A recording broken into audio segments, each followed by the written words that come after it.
Bonjour à toutes et à tous, bienvenue dans cette nouvelle vidéo de Spatialist sur String Theory. N'hésitez pas à vous abonner à cette chaîne merveilleuse si ce n'est pas encore fait. Aujourd'hui, j'ai envie de vous parler d'un canard en plastique géant et cosmique. Non mesdames, non, celui-ci ne vibre pas, non. Première info, il s'agit évidemment d'une comète très célèbre qui s'appelle officiellement 67P Churyumov-Gerasimenko, mais vous pouvez l'appeler Chury pour les intimes. La nomenclature des comètes est un peu complexe et il y a pas mal d'exceptions à la règle.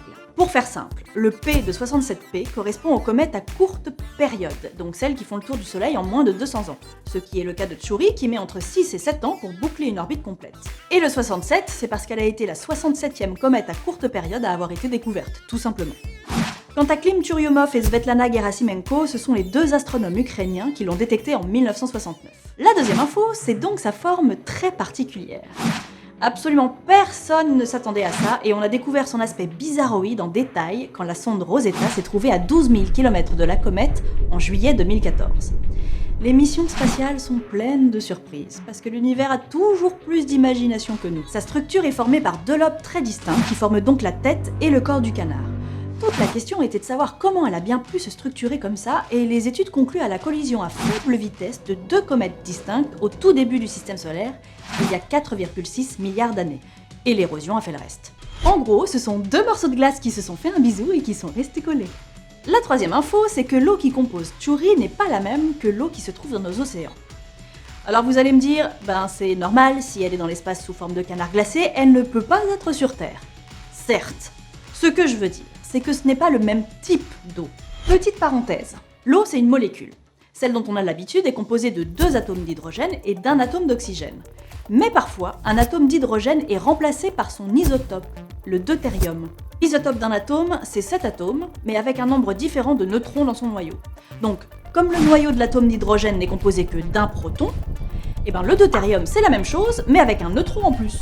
Sur Terre, il y a majoritairement de l'eau avec que de l'hydrogène, mais il arrive qu'un atome de deutérium en remplace un de temps en temps. Et donc chez nous, on trouve 3 atomes de deutérium pour 10 000 molécules d'eau. Mais l'eau qui compose Chury a un ratio deutérium sur hydrogène 3 fois plus élevé que celui de la Terre. Comme on cherche toujours à savoir comment autant d'eau a pu arriver sur Terre, c'est intéressant de comprendre que ce ne sont pas les comètes du type de Chury qui l'ont amenée en se fracassant contre elle au début de son histoire. Quatrième info. Si les comètes de sa famille ne sont pas à l'origine de l'eau sur Terre, en revanche, on a de fortes suspicions sur les molécules à l'origine du vivant. Je ne suis pas en train de dire que nous descendons d'une espèce de martien de comète, oulala, non, pas du tout. Sur Chury, on a détecté tout plein de molécules organiques, c'est-à-dire des molécules qui comportent au moins un atome de carbone. Mais il y en a de plus intéressantes que d'autres quand on s'intéresse à l'exobiologie. En l'occurrence, trouver de la glycine et du phosphore sur Chury a été une découverte très importante pour les scientifiques. La glycine, c'est un acide aminé. Les acides aminés, ce sont des composants qui forment la base des protéines. Alors certes, la glycine est le plus simple d'entre eux, mais c'est aussi le seul qui peut se former sans eau liquide. Quant au phosphore, on en trouve, entre autres, dans l'ADN et dans les membranes des cellules. On ne sait toujours pas comment la matière est passée d'inerte à vivante, mais en trouvant sur Chury des molécules indispensables à la vie, l'hypothèse selon laquelle les briques du vivant ont été apportées sur Terre en partie par les comètes se trouve renforcée. On avance.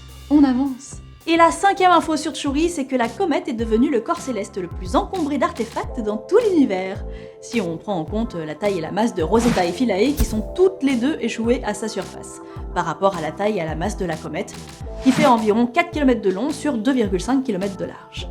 Parce que oui, si Philae était destiné à se poser sur la comète en tant qu'atterrisseur, ça ne devait pas être le cas à la base pour Rosetta qui était un orbiteur.